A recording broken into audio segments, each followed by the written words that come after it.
हाँ, good afternoon all of you. चलिए अपराजिता reading डालिए। धार्मिक धार्मिक वो भी हो सकता है और अधार्मिक भी। धार्मिक का अर्थ है ईमानदार और अधार्मिक का अर्थ है बेईमान। धार्मिकता ईमानदारी को कहते हैं और अधार्मिकता बेईमानी को। जिस प्रकार देश एक है तथा प्रदेश अनेक है, उसी प्रकार मानव मात्र का धर्म एक है और मत अर्थात विचारधाराएं अनेक है। धर्म उन मानवीय गुणों का नाम है जिन्हें धारण करके मनुष्य उन्नति करता है। Very good. कुछ मानवीय सद्गुण ऐसे हैं जो संसार के सभी मनुष्यों के लिए उपयोगी है, जैसे ईमानदारी, सदाचार आदि। ये ग्रहण करने व आचरण करने के योग्य है। मनु महाराज ने धर्म के 10 लक्षण बताए हैं। वे सबके सब मनुष्य मात्र के लिए उपयोगी है। धृति, क्षमा, दमोह, एक मिनट बेटा, 1 मिनट मैं बता रही हूँ, जरा देखो ध्यान से सुनो। धृति, क्षमा, दमो, अस्त्यम, शौचमिंद्रिय निग्रह, धीर विद्या, सत्यम क्रोधो, दशकम धर्म लक्षणम। चलिए अब आगे turn the page and reading डालिए। अर्थ बताइए इसका। सभी मानते हैं कि व्यक्ति को धीरज रखना चाहिए, क्षमाशील होना चाहिए, अपने मन पर काबू रखना चाहिए, किसी के धन की चोरी नहीं करनी चाहिए, शरीर और मन से पवित्र होना चाहिए, इंद्रियों का दास नहीं बनना चाहिए, उन्हें वश में रखना चाहिए, क्रोध नहीं करना चाहिए, सत्य का पालन करना चाहिए। पर ऐसा मानने और कहने मात्र से कोई व्यक्ति धार्मिक नहीं हो जाता। धार्मिक या ईमानदार उसी को कहा जाएगा जो इन आस्थाओं या मान्यताओं के अनुकूल आचरण करेगा। 1 मिनट बेटा, क्रिश तुम पढ़ना चाहते हो, रीडिंग डालना चाहते हो? 1 मिनट, क्रिश तुम रीडिंग डालना चाहते हो? Yes ma'am. चलो डालो, स्टार्ट करो बेटा। Yes ma'am. पेज नंबर 8 का सेकंड पैराग्राफ। मैम और से पढ़ूं? नहीं, सेकंड पैराग्राफ, पेज नंबर 8। इन लक्षणों में किसी विशेष ग्रंथ को पढ़ने या न पढ़ने की बात नहीं कही गई। ईश्वर को मानने या न मानने की शर्त भी नहीं लगाई गई। किसी अवतार, पीर, पैगंबर को भी नहीं बताया गया। कोई व्यक्ति किसी भी संस्कृति या मजहब को मानने वाला हो, ये बातें है तो वह धार्मिक है, और यदि ये बातें उसमें नहीं है तो वह धार्मिक नहीं है। ये गुण धर्म की पहचान है। उपयुक्त 10 लक्षणों या पहचानों का संबंध व्यक्ति तथा समाज, इकाई और समूह दोनों के साथ है। जिस समाज के सदस्यों में या जिस समूह की इकाइयों में ये गुण होंगे, वह समाज, वह राष्ट्र, वह समूह धार्मिक और सभ्य कहा जाएगा। वह इकाई या व्यक्ति तो धार्मिक होगा ही। Very good. ऋषियों ने धर्म की एक और परिभाषा की है। यतोऽभ्युदय निःश्रेयस सिद्धि सधर्म। अर्थात धर्म वह है जिस पर आचरण करने से अपनी और सबकी उन्नति हो और निःश्रेयस अर्थात आत्म कल्याण भी हो। 1 मिनट बेटा, 1 मिनट। मयंक राज, आप पढ़ना चाहते हैं? Yes ma'am. हाँ ठीक है, आप रीडिंग डालिए तो पेज नंबर 8 का लास्ट पैराग्राफ से। उदाहरण के लिए पढ़िए। उदाहरण के लिए एक किसान अपने खेत में उत्तम अन्न पैदा करता है। वह स्वयं खुशहाल होने के साथ साथ समाज को भी स्वस्थ और समृद्ध बनाता है। जबकि दूसरा तंबाकू की खेती करके स्वयं भले ही माला माल हो जाए पर समाज के स्वास्थ्य की हानि करता है। इसी प्रकार अच्छी एवं शुद्ध वस्तुओं का व्यापारी अपने साथ साथ समाज का भी हित करता है, जबकि मिलावटी तथा हानिकारक वस्तुओं का व्यापारी पैसे की दृष्टि से स्वयं भले ही पैसा कमा ले, किंतु वह समाज का हत्यारा है। वास्तव में वह अपनी भी हानि करता है और सबकी आंखों से भी गिर जाता है। अतः ऐसा करना चाहिए जिसमें अपने साथ साथ दूसरों का भी हित हो। आत्मा मैली न हो। कभी कभी धर्म और अधर्म के समझने में विद्वान भी भटक जाते हैं। अंत आत्मन प्रतिकूलानि। एक मिनट बेटा। अतः आत्मनः प्रतिकूलानि परेशान न समाचरेत। अर्थात जो हमारे प्रतिकूल हो वह व्यवहार हमें दूसरों के साथ नहीं करनी चाहिए। ठीक है बेटा, अब हम लोग इसका क्वेश्चन आंसर देखेंगे। समीक्षा नेक्स्ट चांस आपको मैं मौका दूंगी इसके बाद। ठीक है, अभी हम लोग थोड़ा क्वेश्चन आंसर डिस्कस कर लें। ऑल ऑफ यू सी अभ्यास। ठीक है बेटा। क्वेश्चन नंबर 1, इस पाठ के आधार पर निम्नलिखित वचनों का अर्थ लिखें। कौन किसका है? देखो, धृति, क्षमा, दमो अस्त्यम, शौच, इंद्रिय निग्रह, धीर विद्या, सत्यम और क्रोध। तो बेटा देखो, सबसे पहले इसका आंसर आपको जो देना होगा पेज नंबर 8। पेज नंबर 8 का फर्स्ट पैराग्राफ देखिए। इसमें बोल रहा है कि इन वचनों के अर्थ लिखें। तो पैराग्राफ पेज नंबर 8 का फर्स्ट पैराग्राफ में इसका अर्थ दिया हुआ है। सभी बच्चे देखें। हाँ, एक मिनट। सबसे पहले धृति का क्या अर्थ है? धीरज रखना, धैर्य। धृति का अर्थ होता है धीरज रखना। मैम आवाज नहीं आ रहा है। आवाज नहीं आ रही है? अब आ रही है? आ रही है आपकी आवाज। ठीक है बेटा। देखो, धृति, सबसे पहले धृति का अर्थ देखो। धृति का अर्थ होता है क्षमा, धीरज रखना, धैर्य रखना। उसके बाद है क्षमा। क्षमा का क्षमाशील बनना, किसी माफ करना। हाँ, दमो अस्ते में 2 चीज है, एक दम है जोर अस्ते। दम का अर्थ हो जाएगा मन पे काबू रखना, और अस्ते का अर्थ होता है किसी दूसरे की वस्तु का धन की चोरी नहीं करनी चाहिए। किसी भी दूसरे के धन की चोरी नहीं करना चाहिए। उसके बाद है शौच। शौच का अर्थ होता है पवित्रता, शरीर से पवित्र होना। जो शरीर और मन दोनों से पवित्र हो वो शौच हो गया। इंद्रिय निग्रह, इंद्रियों का दास नहीं बनना चाहिए। ठीक है, इंद्रिय क्या है? हमारे इंद्रिय है ना, आँख, कान, नाक, त्वचा, जीभ, सब क्या है? हमारे सेंस ऑर्गन। तो उनका दास नहीं बनना चाहिए। जो सही है, उचित है, वही काम करना। उन्हें बस में रखना चाहिए। जैसे तुमको जीवा पर कंट्रोल रखना चाहिए।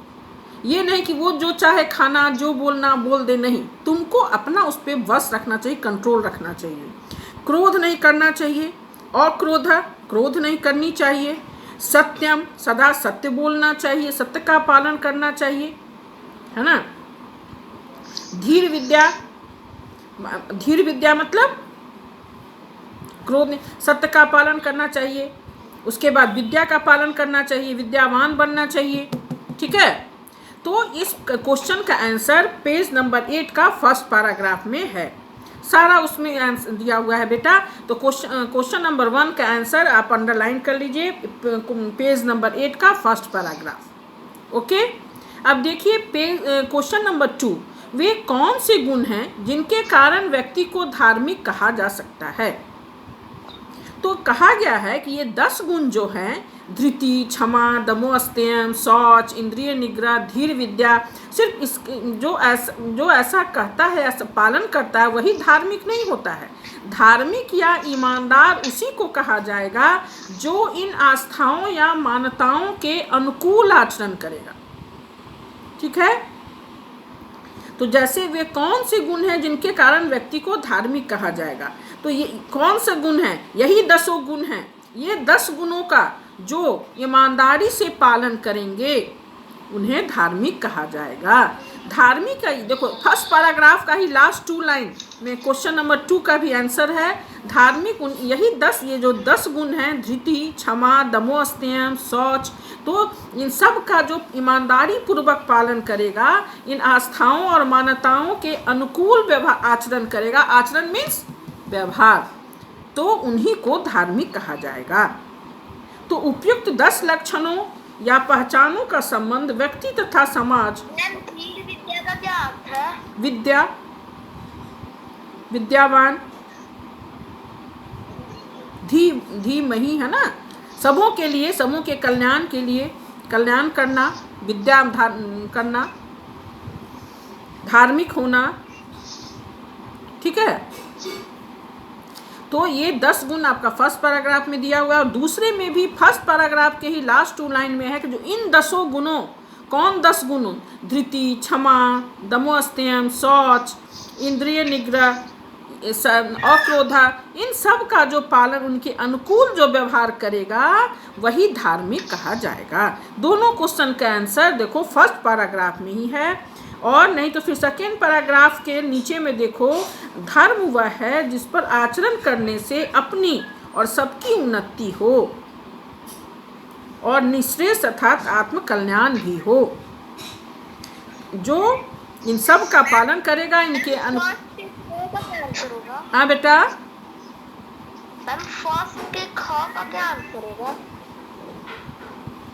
फर्स्ट आत्मना प्रतिकूलानि परेशान न समाचार, जो अपने लिए प्रतिकूल है, जो अपने लिए में अनुकूल व्यवहार नहीं है, जो मान लो तुमको बुरा लगे, कोई दूसरा तुम्हारे प्रति कुछ कह रहा है तुम्हें बुरा लगे, जो खुद अपने लिए प्रतिकूल है, अनुकूल नहीं है, जो खुद अच्छा नहीं लगे, वैसा व्यवहार दूसरों के साथ नहीं करनी चाहिए। तुमको यदि कोई कष्ट पहुंचा रहा है तो उस तरह का कष्ट तुम दूसरों को नहीं पहुंचाओ। आत्मना प्रतिकूलानि, अपने लिए जो प्रतिकूल है, विपरीत है, गलत लगे, वो ऐसा व्यवहार परेशान दूसरों के साथ नहीं करनी चाहिए। ठीक है, देखो यहाँ पे होगा भी,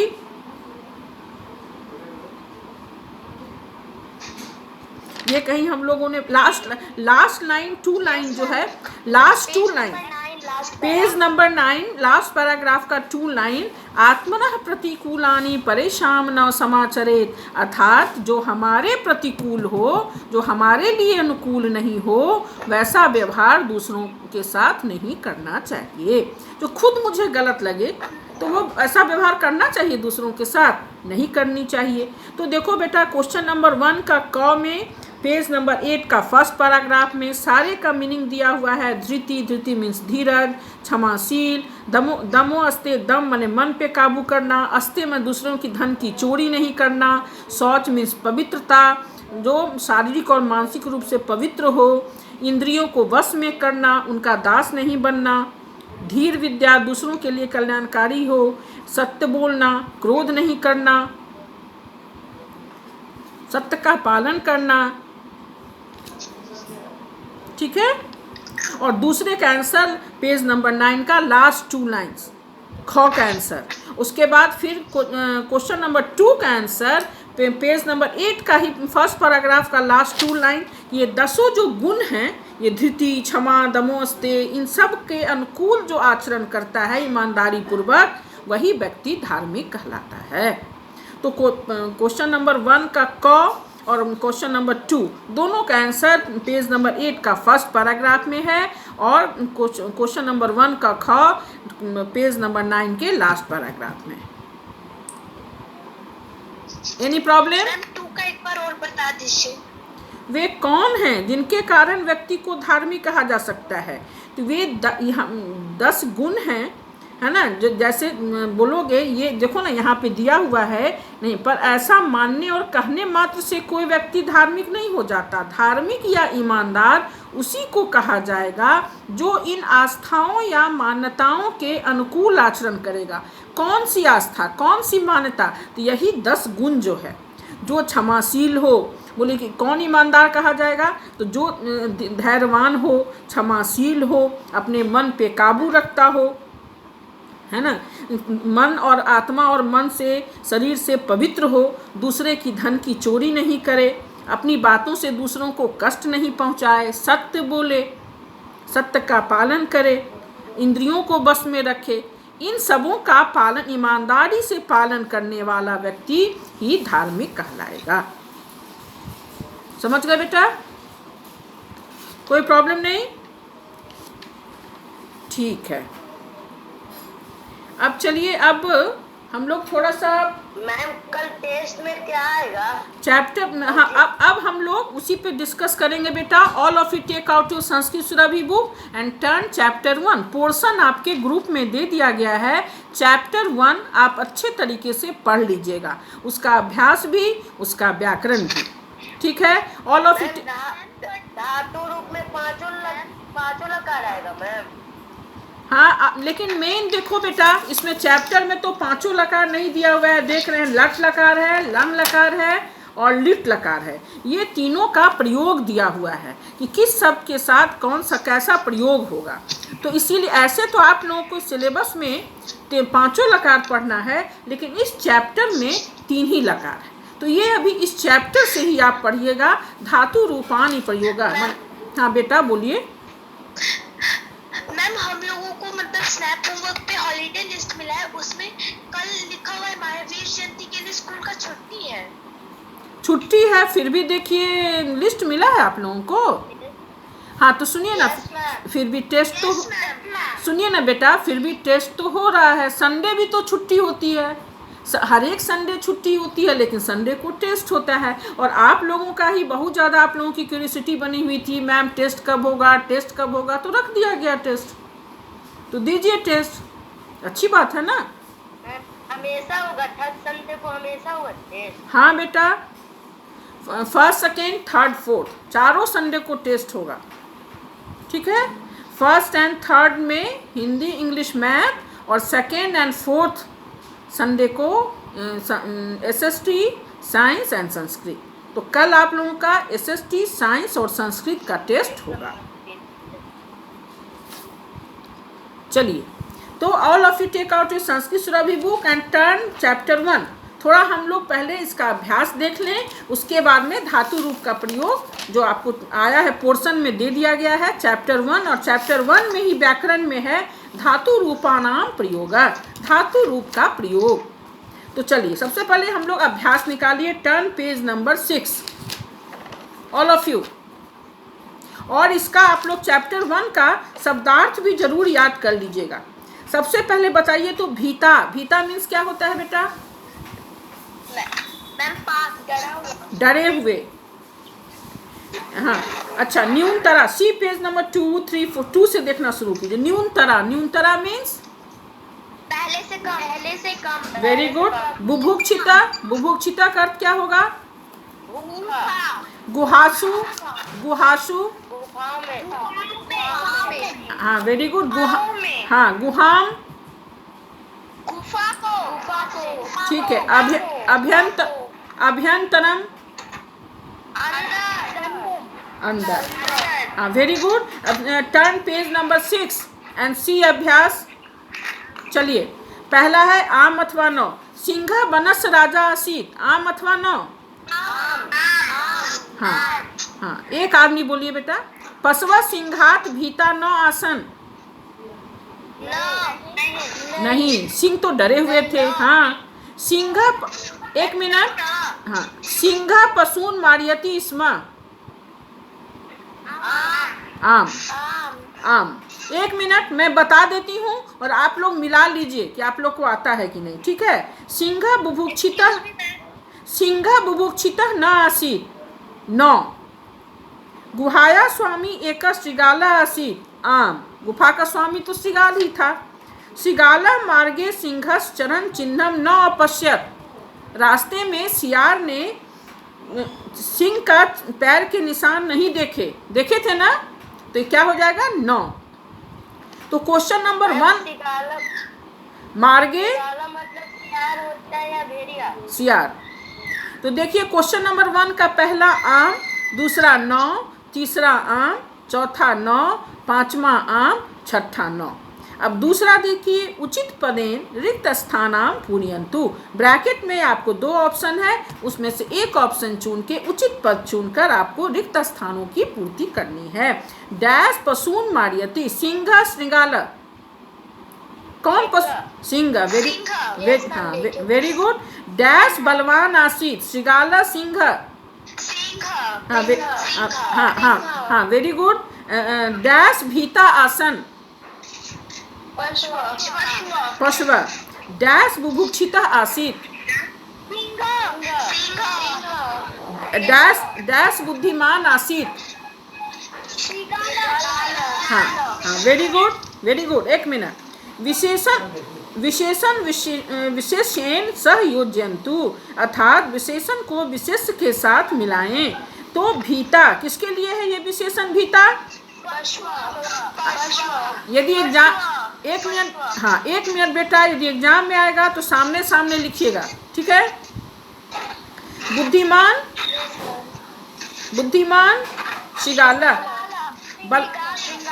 बलवान सिंह, न्यूनतरा संख्या, एकाम गुहाम।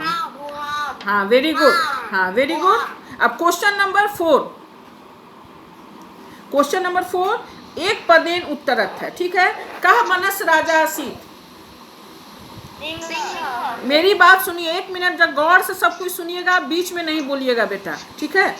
आप लोगों को कल 2 मार्क्स का 2 क्वेश्चन आएगा और 3 मार्क्स का 2 क्वेश्चन आएगा। तो जो 2 मार्क्स का क्वेश्चन रहे और एक पदेन उत्तरत रहे तो 1 वर्ड में एक पद में उत्तर नहीं दीजिएगा, फुल सेंटेंस में दीजिएगा। जैसे पूछेगा मान लो 2 मार्क्स के क्वेश्चन में कह बनस राजा आसीत, तो तुम लिखोगे सिंह बनस राजा आसीत। सिर्फ सिंह लिख के नहीं छोड़ना, क्योंकि 2 मार्क्स का क्वेश्चन रहेगा। तो इसमें 1 वर्ड दोगे तो मार्क्स नहीं मिलेगा, फुल मार्क्स नहीं मिलेगा, पूरे सेंटेंस में लिख देना। अभी ऑनलाइन टेस्ट में जब 2 मार्क्स के क्वेश्चन में एक पदेन उत्तरत का भी क्वेश्चन आए तो आप उसको फुल सेंटेंस में लिख दीजिएगा।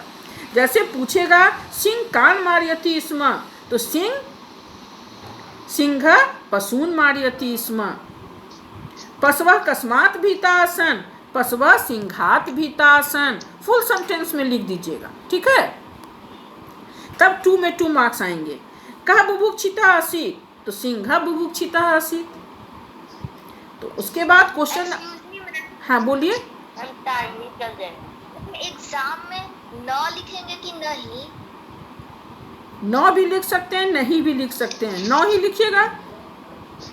देखिए यदि आएगा क्वेश्चन में कि आम अथवा नहीं तो नहीं लिखिएगा, यदि आएगा आम अथवा न तो न लिखिएगा। दोनों का मीनिंग एक ही होता है, ठीक है। मैम चैप्टर 1 में जो फर्स्ट क्वेश्चन है उसमें नहीं ही लिखने को कहा है। ठीक है बेटा, उससे कोई फर्क नहीं पड़ेगा, न या नहीं में कोई आपको अंतर नहीं होगा। टाइम ऑप्शन भी दिया हुआ रहेगा, कोई जरूरी नहीं है। जो क्वेश्चन ऑप्शन वाला रहेगा उसमें रहेगा, जो उसमें ऑप्शन का जो क्वेश्चन नहीं रहेगा उसमें नहीं रहेगा। और बेटा हमको जल्दी जल्दी बताने दीजिए, टाइम खत्म हो जाएगा तो फिर आप लोग नहीं समझ पाइएगा धातु रूप का प्रयोग। इतना बाद में आप प्रश्न कर लीजिएगा, पहले हमको बता देने दीजिए, ठीक है। चलिए अब क्वेश्चन नंबर 5 देखिए, पूर्ण वाक्य उत्तरत है। इसे आप अच्छे से पढ़ लीजिएगा। आपको तो मैं फोटो का कल अब मैं बुक का मैंने भेज भी दिया है ना आंसर ग्रुप में, हाँ तो उसमें देख लीजिए। हाँ ठीक है बेटा। अब प्रश्न निर्माण है क्वेश्चन नंबर 6। सिंह बलवान आसीत, सिंह के जगह क्या होगा? कह। लेकिन यदि क्वेश्चन आता है प्रश्न निर्माण तो आप फुल सेंटेंस में आंसर दीजिएगा। प्रश्न निर्माण में all of you listen carefully. Sumit शांत रहिए, माइक बंद कीजिए। सुमित का माइक ऑन है। All of you off your mic. हाँ उसके बाद मान लो फिर प्रश्न निर्माण में मैं एक बार बता देती हूँ, या तो ऑनलाइन में या फाइनल में जब भी प्रश्न निर्माण आए सिर्फ कह कऊ कस्मिन नहीं दीजिएगा, फुल सेंटेंस में आंसर दीजिएगा। जैसे पहला है सिंह बलवान आसीत, तो कह बलवान आसीत लास्ट में क्वेश्चन मार्क, तभी आपको फुल मार्क्स आएंगे, नहीं तो नहीं आएंगे। क्वेश्चन नंबर 2 पशव सिंघात अंडरलाइन है, भीता आसन, तो कस्मात पशवः कस्मात् भीतासन क्वेश्चन मार्क। प्रश्न निर्माण में लास्ट में क्वेश्चन मार्क जरूर लगाइएगा। आदित्य कुमार अपना माइक ऑफ कीजिए। पशवः गुहासु वसंती स्म, तो पशवः के जगह के गुहासु वसंती स्म क्वेश्चन मार्क। सिंह गुहाया समीपम आगच्छत, सिंह अंडरलाइन है तो कह गुहाया समीपम आगच्छत क्वेश्चन मार्क। पशुनाम संख्या न्यूनतरा अभवत, पशुनाम अंडरलाइन है तो केसाम संख्या न्यूनतरा अभवत क्वेश्चन मार्क। छठा है श्रीगालः उच्चैव अवदत, श्रीगालः अंडरलाइन है तो कह उच्चैव अवदत क्वेश्चन मार्क। प्रश्न निर्माण जब भी पूछे फुल सेंटेंस में आप आंसर दीजिएगा और लास्ट में क्वेश्चन मार्क जरूर लगाइएगा, तभी आपको फुल मार्क्स आएंगे, नहीं तो नहीं आएंगे। अब क्वेश्चन नंबर 7 देखिए। कथा क्रमानुसार लिखंतु, जो घटना कहानी में पहले घटी है उसे पहले लिखिएगा, जो बाद में हुई है उसे बाद में लिखिएगा।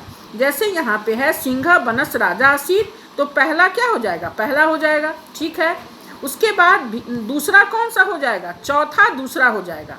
सिंह पशून मारियति स्म, पहला में होगा सिंह बनस राजा आसीत, दूसरे में हो जाएगा सिंह पशून मारियति स्म, दूसरा तीसरा हो जाएगा भीता पशवः गुहासु वसंती स्म, तीसरा चौथा हो जाएगा एकदा सिंह बुभुक्षितः आसीत, और पांचवा हो जाएगा सह गुहाया समीपम आगच्छत। इसको अरेंज करके लिख लीजिएगा। अब आप लोग सारे बच्चे टर्न पेज नंबर 9 धातु रूपा नाम प्रयोगा, इस पर ध्यान से देखिए। इसमें क्या है बेटा, धातु रूप क्या होता है, पुरुष हो गया प्रथम पुरुष, मध्यम पुरुष, उत्तम पुरुष। इसका तीनों वचन में होता है, एक वचन, द्विवचन, बहुवचन। तो इसका क्या है, सह के साथ क्या लगता है, ती। सह हो या कोई नाम हो, सह पठति, बालः पठति, बालिका पठति, तीतः अंति सीथ थ आमी आव आम। सह के साथ ती, तौ के साथ तह और ते के साथ अंति, एक वचन के साथ ती, द्विवचन के साथ तह और बहुवचन के साथ अंति। तो बालः पठति बालक पढ़ता, एक बालक पढ़ता है, बालौ पठता द्विवचन है, दो बालक पढ़ता है तो पठता, बाला बहुवचन हो गया तो पठन्ति, पठती पठता पठन्ति, तीतः अंति। उसके बाद हो गया मध्यम पुरुष त्वम, त्वम के साथ क्या लगता है धातु रूप, पठसी, हाँ पठसी। युवाम के साथ पठथ, गच्छथ, हाँ गच्छथ, लिखथ। और यूयन माने तुम सब, उसके साथ हो जाएगा थ, पठथ। और अहम के साथ आमी, पठामी, पठामी, गच्छामी, हसामी, आमी, अहम के साथ आमी। आवाम के साथ आवह, पठावह, आवह, पठावह, गच्छावह, लिखावह। वयम के साथ आमह, पठामह, आमह, गच्छामह। ये हो गया। उसके बाद देखो नीचे दिया हुआ रिक्त स्थानों की पूर्ति, तो अहम और डैश रहेगा, तो अहम के साथ क्या लगाओगे, पठ धातु में पठामी, आवाम के साथ पठावह, वयम के साथ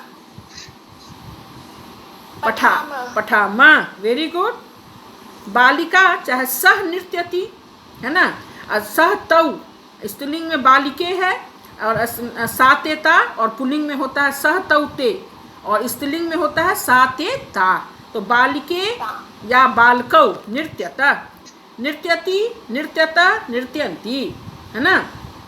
पठति, पठता, पठन्ति। त्वम के साथ क्या हो जाएगा, धावसी, त्वम के साथ क्या होगा, सी लगता है, धावसी। युवाम के साथ धावथ, विसर्ग हो जाएगा, धावथ विसर्ग, धावथ, पठथ, लिखथ। यूयम के साथ धावथ, पठ, हाँ धावत मतलब उसमें विसर्ग नहीं होगा, पठत, पठथ, धावथ, विसर्ग नहीं होगा, थ नहीं होगा। जनः भ्रमति, जनौ भ्रमतः, जनाः भ्रमन्ति।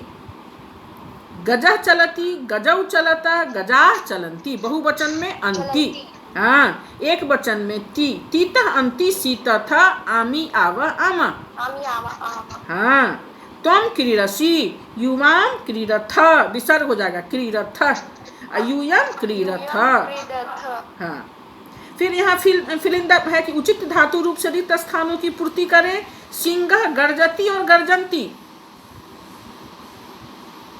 सिंह गर्जती। सिंह गर्जती क्यों? क्योंकि सिंह एक वचन है। वहीं पर यदि रहता सिंघा तब हो जाता गर्जंती, माने बहुवचन, बहुत सारे सिंह गरज रहे हैं, गरजते हैं। अब वयम लिखावा कि लिखामा, लिखता कि लिखामा, लिखामा, वेरी गुड। हाँ, तौ, तौ के साथ स्था होगा कि अस्थि होगा? तौ द्विवचन है। अस्ता, वेरी, हाँ द्विवचन है। लते डैश, नमता नमथ, द्विवचन है। लता लते लता, नमत, गच्छति गच्छता, पठति पठतः, नमति नमतः, द्विवचन में तः, नमतः, तौ नमतः, तौ पठतः, तो लते नमतः। छात्रौ लिखति कि लिखता? लिखता। लिखता, वेरी गुड। युवाम पश्यथ कि पश्यथ, विसर्ग होगा कि नहीं होगा? द्विवचन में विसर्ग होगा। त्वम युवाम यूयम, पठसी पठथ पठथ, पश्यथ विसर्ग हो जाएगा, युवाम पश्यथ।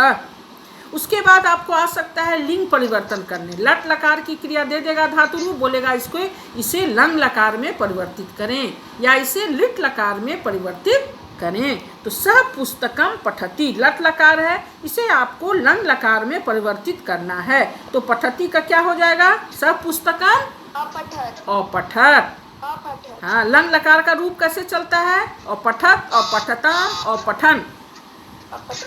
हाँ, है ना? अगच्छत, अगच्छताम, अगच्छन, अगच्छ, अगच्छतम, अगच्छत, अगच्छम, अगच्छाव, अगच्छाम, है ना? तो स पुस्तकम पठति, स पुस्तकम अपठत। त्वम गच्छसि, त्वम अगच्छ, अगच्छ। अगच्छ। अहम चलामि, अहम अचलम, अचलम। अगच्छत, अगच्छताम, अगच्छन, अगच्छ, अगच्छतम, अगच्छत, अगच्छम, अगच्छम। लंग लकार में अहम के साथ अगच्छम और पठम और हसम, तो अगच्छम। उसके बाद है, मान लो फिर लंग लकार में है ते बालिके गच्छत, तो ते बालिके और गच्छताम, है ना? मध्यम पुरुष द्विवचन। अगच्छत और गच्छताम नहीं, प्रथम पुरुष द्विवचन, है ना? अगच्छत, अगच्छताम, अगच्छन, तो प्रथम पुरुष द्विवचन में हो जाएगा अगच्छताम, अपठताम। यूयम नमथ, मध्यम पुरुष बहुवचन, तो मध्यम पुरुष बहुवचन के क्या हो जाएगा लंग लकार में? अगच्छत, अगच्छताम, अगच्छन, अगच्छ, अगच्छतम, अगच्छत और नमत। यूयम